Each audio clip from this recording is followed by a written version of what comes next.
produit de ce monde. C'est normal, mais n'oublie jamais qu'il a créé. Il est le Dieu unique sur terre. Bonsoir à tous. Bienvenue dans votre émission Révélation. Une émission qui vous parle des mystères du monde, du surnaturel, avec le révérend pasteur Jonas Obiang qui vous apporte la lumière. Évidemment, dans un univers où on voit des nouveaux Christ, des Christs anciens, des apôtres et même des prophètes qui annoncent un tas de choses, vous avez entre autres, au-delà de tout ça, le révérend pasteur Jonas Obiang qui lui vous apporte la lumière et vous parle des choses révélées. Et c'est la raison pour laquelle je m'en vais vous le présenter. Bonsoir révérend pasteur. Bonsoir. Comment vous allez? Je vais bien par la grâce de Dieu. Vous allez bien par la grâce de Dieu. Oui. Je rappelle que le pasteur Jonas Obiang officie à l'église Philadelphie, ministère de combat et de victoire. Et donc aujourd'hui nous parlerons d'un thème, un thème somme toute important, à savoir les mystères de la terre. Les mystères de la terre, un thème qui a été choisi par le révérend pasteur Jonas Obiang, qui lui a jugé utile de pouvoir vous parler des mystères de la terre. Et d'ailleurs je m'en vais lui poser la question de savoir, c'est quoi les mystères de la terre? Il faut que vous compreniez d'abord les scandales et que les spectateurs, les téléspectateurs, autant pour moi, comprennent que quand on parle de mystère, c'est quelque chose qui dépasse l'entendement humain. Et la terre a des mystères. La terre a des choses qu'on ne peut pas expliquer. Des choses qui ne s'expliquent que dans le monde spirituel. Et vous savez, le spirituel, on ne peut pas véritablement l'expliquer. C'est ceux qui vivent le spirituel qui comprennent ce que c'est le spirituel. Donc, la terre a des principes spirituels que nous devons respecter. D'accord.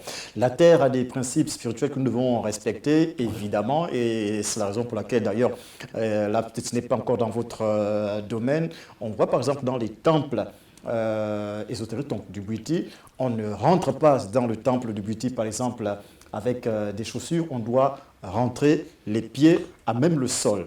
Est-ce que l'humain, lorsqu'il est en contact direct avec le sol a des vertus, je veux dire, thérapeutiques pour pouvoir guérir, par exemple, quelqu'un s'il souffrait d'une maladie? Oui. Regardez un peu ce qui se passe avec, quand vous lisez la Bible, ce qui se passe avec Moïse. Lorsque Moïse va sur le mont Sinaï et que Moïse va croiser Dieu, Dieu dit à Moïse, enlève tes sandales, car le lieu que tu te tiens là est un lieu saint. Donc, Dieu demande à Moïse d'enlever ses chaussures, parce qu'il va rentrer dans une présence spirituelle saine. Donc, voilà pourquoi, voilà pourquoi vous voyez dans les temples de Bhuti, on enlève des chaussures, on respecte la terre. Mais c'est des choses que nous n'avons pas compris en tant que chrétiens. Entre-temps, nous devons les comprendre. Parce qu'au-delà du côté théologique, il y a le spirituel aussi. D'ailleurs, Jésus le dit d'ailleurs, que l'heure est venue et l'heure viendra où les vrais adorateurs adoreront le Seigneur en esprit et en vérité. Et je le dis toujours, l'homme est fait de trois entités, le corps, l'âme et l'esprit. Il est temps que nous rentrons dans le spirituel, que nous comprenons que le spirituel domine le physique. D'accord. Nous allons rentrer donc dans le vif du sujet et je rappelle au passage que vous, le révérend pasteur Jonas Obiang, vous avez donc la guérison par les plantes et les écorces, mais également par les éléments de la nature. Et plus que nous y sommes, on parle des mystères de la terre. Alors, les mystères de la terre, il y a des personnes qui vivent des difficultés, non pas seulement ici au Gabon, un peu partout dans l'Afrique et ailleurs aussi. On va parler du cas du Gabon où on voit un tout petit peu la jeunesse, mais pas que, les vieux également, qui sont touchés par exemple par des blocages sur le plan professionnel, sur le plan sentimental, sur le plan affectif, sur le plan familial même. Alors là, on parle des mystères de la terre, nous sommes sur la terre. Alors, quels sont les mécanismes qui peuvent amener à pouvoir, par les mystères de la terre, déceler que tel individu est possédé et que lui, il faut telle solution? Et d'ailleurs, comment est-ce que lui-même, en tant qu'individu, peut comprendre par lui-même que là, il a un problème avec lui-même ou aussi avec les autres et que par le mystère de la terre, il peut sortir de son problème? Vous comprenez, il faut que vous compreniez une chose, c'est qu'en tant qu'être humain, en tant qu'une personne qui a toutes ses facultés, il y a des situations qui nous arrivent. Et quand vous faites le bilan chez vous, vous comprenez que ça, c'est pas naturel. En tant qu'humain, nous avons la capacité de savoir que ce que je vis aujourd'hui, c'est surnaturel. Donc ça demande une intervention spirituelle. L'intervention doit être divine. Nous avons cette capacité en nous. Et la terre est un élément parmi tant d'autres. Et comme vous l'avez bien signifié tout à l'heure, moi, le révérend Jonas Obiang, je guéris par les plantes, je guéris par les éléments de la nature. Et la terre est un élément très puissant qui a un impact spirituel très puissant. Nous, quand nous lisons la Bible, nous voyons Jésus quand il faut guérir la belle. La belle est un aveugle. Et lorsque Jésus, la Bible dit, lorsque les disciples de Jésus ont vu cet homme, ils ont demandé à Jésus, qu'a fait cet homme ou ses parents pour qu'il soit né ainsi? Et Jésus va dire, il n'a rien fait. Mais il faut que les œuvres de Dieu se manifestent dans sa vie. Il a fait quoi la belle? Il a pris un élément, la terre. Donc il a mis la salive, la boue, il a mis sur les yeux de la belle. Il lui dit, va te laver au réservoir de Siloé et tu retrouveras la vue. Vous voyez, Jésus est le maître des éléments. Il a utilisé la terre. Vous avez dit quelque chose tout à l'heure qui est primordial, que nous vivons en tant qu'Africains. Et je parle aux téléspectateurs qui me suivent. Nous sommes des Bantous, nous sommes des Africains, nous avons nos réalités. Nous connaissons beaucoup de personnes, Élise Candela, qui sont allés à l'école, qui sont instruits, qui ont une qualité, qui ont eu des diplômes, mais qui n'arrivent pas à trouver du travail. Comment est-ce possible? Sachant que nous allons à l'école pour acquérir une certaine connaissance et avoir des diplômes qui vont nous permettre de rentrer dans le milieu professionnel. Mais pourquoi aujourd'hui, avec tous les diplômes que tu as, le potentiel que tu as, tu n'arrives pas à être recruté et travailler quelque part? Beaucoup, parmi les téléspectateurs qui nous suivent, vous aviez déjà déposé les dossiers partout à la recherche d'un emploi. Parfois, ce sont des personnes mieux qualifiées que vous qui travaillent. Mais vous, avec votre potentiel, vous avez l'impression qu'on vous a oublié. Et à partir de là, vous devez comprendre que le spirituel rentre en jeu. Et si le spirituel est en jeu, ça veut dire nous avons la terre de nos ancêtres. Voilà pourquoi on parle la terre de nos ancêtres. Si vous me le permettez, Élise Candela, je prends rapidement un verset biblique dans le livre de Psaume 115, verset 16, qui dit « Les cieux sont les cieux de l'Éternel, mais il a donné la terre au Fils de l'homme. » Donc, les cieux sont les cieux de l'Éternel. C'est un élément que nous ne pouvons pas toucher. Mais il a donné la terre aux hommes. Et les hommes peuvent utiliser la terre pour nuire à d'autres. Les hommes peuvent utiliser la terre pour qu'elle soit pour qu'elle avantage la vie d'autres personnes. Mais le plus souvent, en tant qu'Africains, en tant que Bantous, les problèmes que nous vivons sont issus de nos familles et de nos terres. Parce que nos terres appartiennent à nos ancêtres. Mais ces ancêtres avaient des reliques qui leur donnaient un certain pouvoir, une certaine richesse, et ont pactisé avec le monde spirituel, dont la terre a pris témoin. Et lorsque vous êtes issu d'une telle famille, par exemple, il y a des familles où vous ne deviez pas travailler dans le milieu professionnel. Je prends un exemple de malédiction. Et lorsque vous êtes issu d'une telle famille, et que vous voulez rentrer dans le monde professionnel, la terre qui a été témoin viendra réclamer en disant « j'étais témoin » lorsque leurs ancêtres ont pactisé afin que cette famille ne puisse pas accéder à un niveau dans le monde professionnel. Et tout de suite, elle vous réclame. Mais d'accord, j'entends très bien ce que vous dites, révérend pasteur, mais il y a aussi que, puisqu'on parlait de reliques, il y a aussi que dans certaines familles, il y avait des reliques qui permettaient à ce que tous les membres de cette famille puissent avoir, je veux dire, une ascension sociale. Et parfois, il y avait également qui se détournaient de ces reliques et après devenaient complètement malheureuses. Alors là aussi, il y a deux poids, deux mesures. C'est-à-dire, il y en a qui rendent malheureux, mais il y en a également qui rendent heureux. Et bon, lorsque vous quittez par exemple la chaîne familiale par rapport à vos reliques, vous décidez de rompre et vous partez, vous allez être malheureux. Alors là maintenant, comment est-ce qu'on fait pour reconnecter cette personne avec ses reliques pour la personne? La relique peut être bénéfique à un moment, mais elle va réclamer plus tard. Et nous repartons dans les malédictions de famille. Je prends un exemple. Je suis du Nord. Et chez nous, on plante beaucoup le cacao et les arachides. Vous rentrez dans une plantation, deux sœurs. À gauche, c'est la plantation de Ntsam. De l'autre côté, c'est la plantation de Mengue. Ils ont tous planté. La seule chose qui leur sépare, c'est la petite route qui passe au milieu. Mais vous allez constater que quand Mengue a planté ses arachides, c'est comme si elle avait planté ça dans une terre aussi fertile. Tout pousse bien. Mais de l'autre côté, chez Ntsam, tu as l'impression que Ntsam a planté ses arachides en Irak. Rien ne pousse et c'est la même terre. Vous comprenez que la relique est en train de parler, en train de jouer son rôle. Mais sauf qu'après, il y a des réclamations. Lesquelles? Ça veut dire, Je prends un exemple. Moi, j'ai une relique qui doit me donner, par exemple, du cacao, du bétail. Et je tisse une alliance avec la relique en disant la 4e génération de mes filles ne vont pas se marier. Pour moi, ce ne sont ni mes enfants, ni les enfants de mes enfants. C'est la 4e génération. Je ne serai plus là. En tout cas, tant que ça ne tue pas les gens, il n'y a pas de problème. Je signe le contrat. J'ai vendu ma 4e génération. Et lorsque la 4e génération va naître, ce sont des belles filles. Des filles qui ont le potentiel, mais n'arrivent pas à rentrer au foyer. Pourquoi? À cause de la relique que j'avais et l'alliance que j'ai tissée, et la terre prend témoin. La terre prend acte. Vous avez dit quelque chose. Lorsque vous vous rompez avec la relique et que vous devenez malheureuse, comment faire? Vous devez comprendre, je vous prends un exemple. Il y a ce qu'on appelle,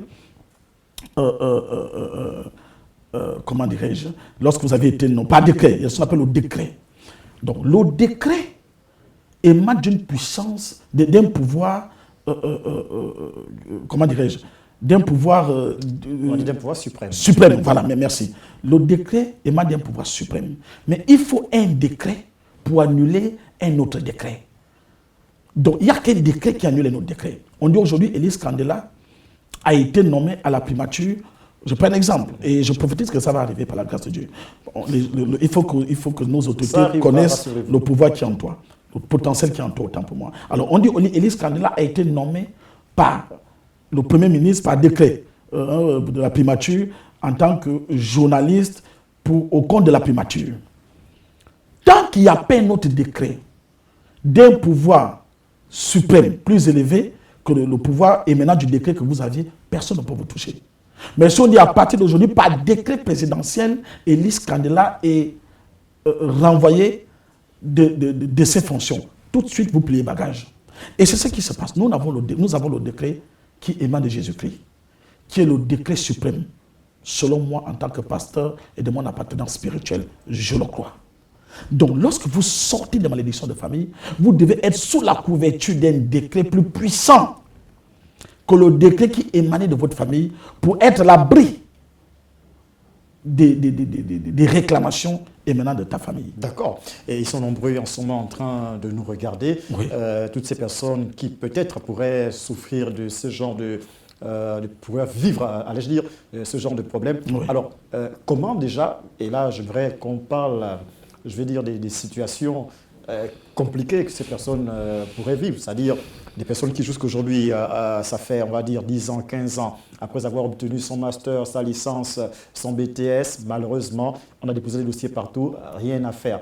Vous dites, vous êtes le révérend pasteur Jonas Obiang, oui. Vous sortez des gens de situations par, évidemment, les plantes et les écorces, mais également les éléments de la nature. Oui. Aussi, à côté de ça, il y en a qui portent des jugements, peut-être à juste titre, parce que, bon, un pasteur, il est censé imposer les mains et juste dire au nom de Jésus, les démons peuvent partir et les situations peuvent également retrouver la joie. Oui. Mais pour ne pas me perdre les scandales. Oui. Ce n'est pas, et c'est cette erreur que l'Église a fait. Aujourd'hui, on nous lance des pierres.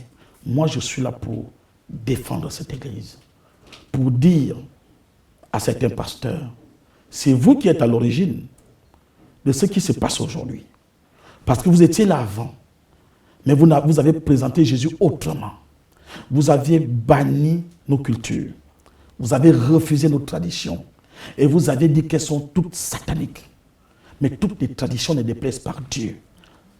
Voilà pourquoi nous voyons aujourd'hui dans nos églises, des personnes qui ne travaillent pas, qui ont un potentiel, qui ont des diplômes, mais qui crient Jésus tous les jours, qui brisent les malédictions des familles tous les jours, mais apparemment, ces malédictions ne bougent pas. Parce qu'il y a une autre manière de faire que l'Église ne veut pas accepter. Je ne vous ai pas dit que je suis Dieu ni Jésus, mais je suis celui-là qui montre la parole de Dieu autrement. Et de dire, ça n'a pas été satanique comme on vous le fait croire. On brise les démons du célibat, on brise les démons du chômage, mais le chômage est là. Pourquoi? Parce que ce n'est pas parce que nous ne travaillons pas que nous sommes possédés. J'appelle ça des blocages. Ce n'est pas parce que vous avez des difficultés à rentrer dans le monde professionnel que vous êtes possédé. Vous n'aviez pas un démon. Vous n'êtes pas sous la domination d'un démon. Vous êtes sous la domination des malédictions de famille. C'est différent. Il faut que l'Église le comprenne, que nos pasteurs le comprennent et que les téléspectateurs qui me suivent le comprennent. Aujourd'hui, une fois qu'on dit une personne ne travaille pas, on vous amène à l'église, on dit jeûne à sec 3 jours, on commence à attraper la tête des monstres, on fait des veillées de prière, mais ça ne change pas. Parce que justement, le monde spirituel a des codes. Et ces codes-là, si vous ne les connaissez pas, vous passez à côté. Voilà pourquoi les Nganga, ils sont wise. Ils ont compris ça. Pendant que l'église est là en train de... Surtout l'église dite de réveil, toujours en train de crier, mais rien ne change. Moi, Jonas Obiang, Jonas Obiang, je vous montre ce Jésus autrement. Et je dis, il y a des éléments de la nature qu'il faut. Comment comprenez-vous, Élise Candela, que dans une famille, il y a des très belles filles. Je connais beaucoup de femmes qui se battent pour être au foyer, qui sont soumises. Laissez-moi finir. Il y a aussi, non, je prends. Non, les femmes Élise Candela, aujourd'hui, quand même. Élise Candela, ce n'est pas le comportement. Je connais des femmes qui ont un mauvais comportement, mais qui sont au foyer. Attention. Peut-être qu'il y a d'autres atouts. Hein. Voilà. Peut-être que de l'autre côté là, c'est. Non, c'est pas forcément ça. Même celles qui n'ont. Bon, si déjà des femmes qui ont des mauvais comportements arrivent à être au foyer, combien de fois celles qui s'en donnent des moyens pour être. Peut-être parce que là-bas, c'est. Jamais, Élise Candela. Ça n'a rien à voir. Et l'homme suit le top. Non, ça n'a rien à voir. Ça n'a rien à voir. Et je vous fais comprendre aujourd'hui, et je dis aux téléspectateurs, vous qui me suivez, vous êtes des belles filles, vous voulez être au foyer, vivre comme tout le monde. Mais vous n'en arrivez pas. Ce n'est pas vous le problème. La terre de vos ancêtres vous réclame. La terre où vous êtes nés est témoin de certaines malédictions qu'a contractées nos aïeux. Est-ce qu'il y a des signes pour comprendre ça? Est-ce qu'il y a des signes pour détecter? Mais il y a des signes. Là, on est dans quelle situation? Je vous ai dit dès le début. Alors donnez-leur des signes. Je vous ai dit dès le début de cette émission et je dis aux téléspectateurs, comment comprendrez-vous que vous êtes une belle femme? Vous aviez tout ce qu'il faut. C'est-à-dire, derrière, il y en a. Devant, il y en a. Au milieu, il y en a.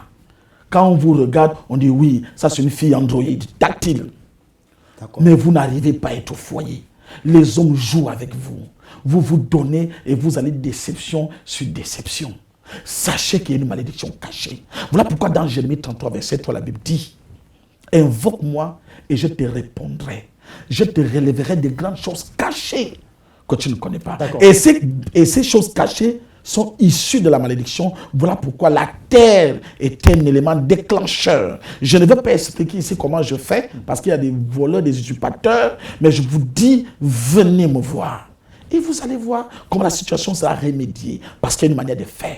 D'accord. Et je voudrais m'arrêter quand même sur cette question, notamment la question où vous parliez sur le fait que la femme, elle a tout, elle est belle, jolie, serviable et tout le reste, mais malheureusement, ça ne marche pas. Alors, il y a aussi une chose, pasteur. Oui. Est-ce que le fait qu'une femme ait rencontré un homme et qu'elle ait joué avec les sentiments de cet homme, qu'elle ait méprisé cet homme, le vilipender, le réduire à néant, est-ce que cet homme-là, à qui cette dame-là a réduit en néant, peut porter une malédiction sur cette dame et qu'elle soit désormais comme ça, sans pouvoir avoir un homme dans sa vie?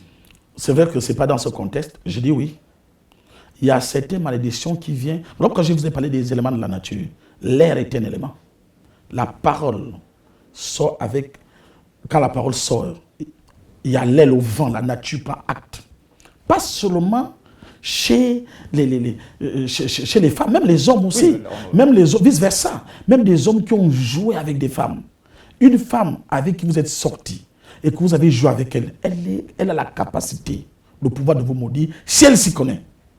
Et cela va vous impacter. C'est pareil comme l'homme. Un homme qui vous a aimé, qui vous a tout donné, que vous avez fait tourner en bourrique. Et aujourd'hui, la malle, il suffit qu'il soit à un niveau spirituel en déclarant certaines paroles sur ta vie, ça va vous prendre. Et la deuxième chose que vous devez comprendre, c'est que nous pouvons aussi contacter les malédictions à cause de la nature. Il y a des conditions, c'est-à-dire il y a des choses à ne pas faire, il y a des interdits dans la nature. Je prends un exemple, tu tapes ta mère. Mais dès que tu portes main sur ta mère, mais n'a pas besoin de te maudire. La nature a pris acte et tu es déjà automatiquement maudit. Et comment faire pour éradiquer sa malédiction? Quand votre mère vous maudit, il y a une manière de procéder. Même si vous partez voir un pasteur, vous lui dites que ma mère m'a maudit et que votre mère vit, si c'est un pasteur sérieux, il vous dira, repartez voir votre mère. Parce que quand elle a déclaré les paroles, la nature a pris acte. Et si, par exemple, vous avez été maudit par votre conjoint, Oui, qui est encore vivant, oui. ou votre conjointe, comment est-ce qu'on fait? C'est-à-dire, un homme qui a été, par exemple, maudit par son ex, Oui. et son ex est encore vivant, bien entendu, Oui. et il tourne en bourrique, il tourne en rond, et il vient vous voir, vous, pasteur Jonas Obiang, et vous allez détecter, vous allez voir que ça vient de tel. Est-ce que c'est vous qui allez régler le problème, Oui, oui. ou vous allez l'envoyer vers... Oui, la Bible dit que ce qui est révélé est condamné. Si Dieu révèle, vous savez, c'est ça le problème dans nos églises aujourd'hui. On prophétise, mais il n'y a pas un suivi. Après avoir prophétisé, il faut qu'il y ait un suivi. Voilà pourquoi les éléments de la nature sont importants. Je ne vais pas tous les dénoncer. Si la demoiselle refuse de lever la malédiction... Dans le monde spirituel, la Bible dit ceci. Si j'ai offensé Élise Candela, et que je viens vers vous vous demander pardon, vous refusez, la malédiction n'est plus sur moi. J'ai déjà fait ce qu'il fallait. La nature maintenant prend acte de vous. Donc, vous voyez, il y a des conditions. Il y a des codes, Élise Candela, que je ne peux pas me permettre d'expliquer ici. Moi, je suis une machine spirituelle, parce que je connais ces codes. Tout n'est pas prière de mon sort. Si Élise Candela a fait du mal à une fille, vous la demandez pardon, et qu'elle refuse, cette dernière refuse de vous pardonner, la malédiction n'est plus sur vous. À partir de là, on peut déjà briser cette malédiction. Et il faut aussi qu'il y ait une cause. Parce qu'il y a des gens qui aiment maudire les gens pour maudire. Une malédiction sans cause n'a pas d'effet. D'accord. Une malédiction sans cause. Sans cause n'a pas d'effet, bien entendu, vous l'avez dit. Oui. Et parce que, comme je le disais, ils sont nombreux à nous regarder actuellement. Il ne nous reste plus grand-chose qu'une minute à faire dans cette émission. Oui. Alors, il y a quand même une actualité très, très, très, très importante, très suivie. Oui. Vous êtes pasteur, bien entendu, et vous attendez le retour du Christ. Oui, j'attends le retour du Christ parce que je suis issu de Jésus et Jésus m'a dit qu'il reviendrait. D'accord. Jésus vous a dit qu'il reviendra, mais nous avons Christ qui est revenu. Ah Alors, bon? quelle est votre position? Christ n'est jamais revenu. Il peut y avoir beaucoup de Christ. Hein. Si. Écoutez-moi, dans la Bible, il y a eu des bar Jésus. Donc, il peut y avoir beaucoup de Jésus. Mais le Jésus que je sers, écoutez-moi, écoutez-moi, le Christ que je sers, dans la Bible, m'a dit la période qu'il viendra. Les disciples de Jésus vont demander à Jésus-Christ, quel est le jour que tu viendras? Et il va répondre, ni les anges du ciel, personne sur la terre ne connaît la venue de Jésus. Mais je vais vous donner des signes. Est-ce que vous... Laissez-moi terminer. Je vais vous donner des signes. Lorsque vous allez... Il dit, dans les derniers temps, les nations s'élèveront contre d'autres nations. Il y aura ça, il y aura ça, il y aura ça. Laissez-moi finir. Israël, oui, ça veut dire, nous ne sommes pas encore dans les derniers temps, mais nous voyons les signes des derniers temps. Parce qu'il y a les signes des derniers temps et les temps de la fin. Voilà quelques signes. Il y a le Liban Oui, qui est attaqué par je suis d'accord. notre nation. Oui, je suis d'accord. Voici le Christ qui est arrivé. Il n'est pas arrivé. Parce que la Bible dit que lorsque le Christ viendra, il ne reviendra plus en forme humaine. Il ne reviendra plus comme un humain. Il ne portera plus, il reviendra dans toute sa gloire. La Bible dit le monde entier le verra sortir des cieux avec tout son règne pour venir juger la terre. Donc vous n'acceptez pas le nouveau Christ? C'est d'abord qui le nouveau Christ? Je vous pose la question. Moi je n'ai jamais entendu parler. Et on entend parler partout. Si je n'entends pas parler, c'est qu'il n'est pas le nouveau Christ. C'est votre parce que Jonas. Non, Jonas, c'est qu'il y a beaucoup de Jonas. Donc moi je ne sais pas de qui vous parlez et je sais qu'il n'y a pas de nouveau Christ parce que lorsque le nouveau Christ viendra, moi Jonas Obiang et tous les chrétiens du monde entier sauront que le nouveau Christ est venu. Et même pas seulement les chrétiens. Le nouveau Christ est là, il est venu pour juger. Il n'y a pas un nouveau. Quand on parle de nouveau, moi je vous parle d'un Christ qui a d'abord existé parmi nous sur la terre qui est partie et qui reviendra. Donc ce n'est pas un nouveau. Donc ça veut dire que le nouveau, vous parlez au français, le nouveau là est méconnu, c'est un imposteur s'il existe. Vous l'avez dit. Mesdames, Messieurs, ainsi prend fin cette émission, l'émission Révélation. Donc avec le révérend pasteur Jonas Obiang de l'église à Philadelphie, ministère de combat et de victoire. Je rappelle que le pasteur Jonas Obiang gère vos problèmes, vos difficultés par les plantes et évidemment les éléments de la nature. Allez, à très bientôt. Bonne soirée chez vous. Je suis le révérend Jonas Obiang, leader des églises de Philadelphie, les églises de combat et de victoire. Nous guérissons par les plantes les éléments de la nature. Nous allons vous montrer Jésus autrement. Et nous avons culte mercredi et les vendredis à partir de 17h. Et les dimanches, nous avons culte à partir de 8h30. Venez et vous allez voir Jésus se manifester autrement, différemment. Nous sommes situés à Kédivine, en face de la clinique 5 Palmiers. Une fois que vous êtes là, appelez au numéro qui s'affiche en bas de l'écran. Dieu vous bénisse.